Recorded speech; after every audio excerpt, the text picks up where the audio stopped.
अस्सलाम वालेकुम स्टूडेंट्स, आज हम यूनिट नंबर 13 रीड करेंगे. गेट रेडी है words, listen and say the words, then read and listen to the sentences.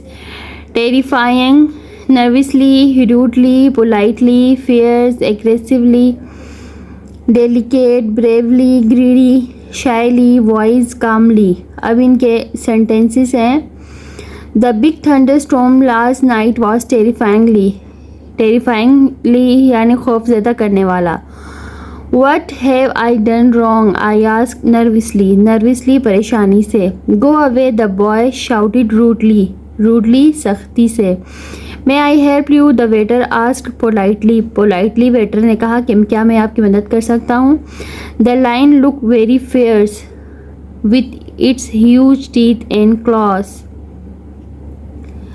People sometimes behave aggressively, they attack others. गुस्सा aggressively शदीद गुस्से को कहते हैं. Voices are very delicate, they can break easily. Delicate means नाजुक. The firefighters bravely went into the burning house. Greedy people always want more of everything. Greedy लालची लोग. He smiled at me shyly because he didn't know me. Wise people make good decision. यानी अक्लमंद लोगों को wise कहते हैं.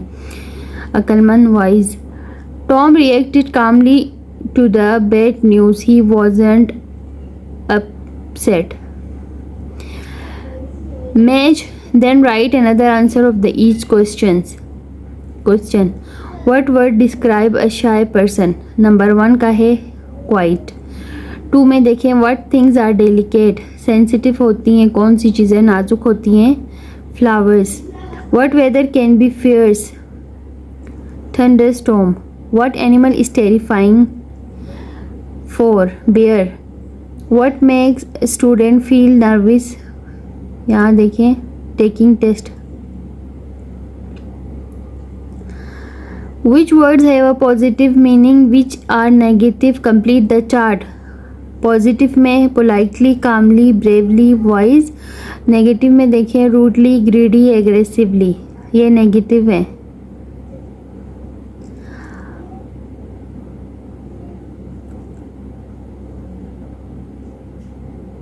अब देखें यहाँ पिछला जो सबक हमने पढ़ा था उसके बारे में है.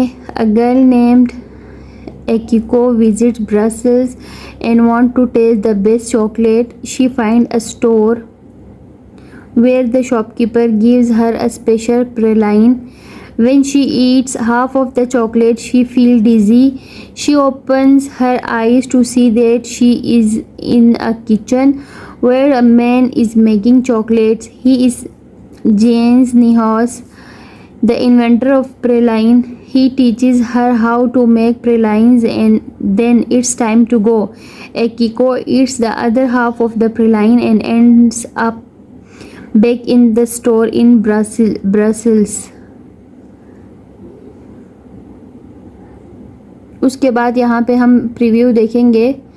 ये स्टोरी का प्रीव्यू क्या है. The sound of money and the smell of soup. This story is a Turkish folk tale about a boy who is accused of stealing something. अभी folk tale किसे कहते हैं? A kind of story that passes through generation. ये नस्लों से एक कहानी आ रही हो नस्ल दर नस्ल उसे कहते हैं folk tales. अब इस folk tale में accused इल्ज़ाम लगा है एक लड़के पर उसने कोई चीज़ चोरी की है. Folk tales are stories that have been passed down through generations. They usually contain a valuable lesson that the reader can learn from. As you read, think about the setting and character, the problem and the solution. This will help you summarize a story. यहाँ आपको बताया कि एक story है, folk tale है, जिसमें एक लड़के पर इल्ज़ाम लगा है किसी चीज़ को स्टील करने का, चोरी करने का इल्ज़ाम लगा है. फोक टेल्स वो अक्सर ऐसी स्टोरीज़ होती हैं जिनमें एक आप लोगों के लिए एक मॉरल लेसन होता है पढ़ने वालों के लिए. तो हम आगे इस स्टोरी को रीड करेंगे तब पता चलेगा कि इसमें कि बच्चे ने क्या चीज़ चुराई है, किस चीज़ को स्टील करने का इल्ज़ाम लगा है और आप लोग इससे स्टोरी से क्या लेसन लर्न करते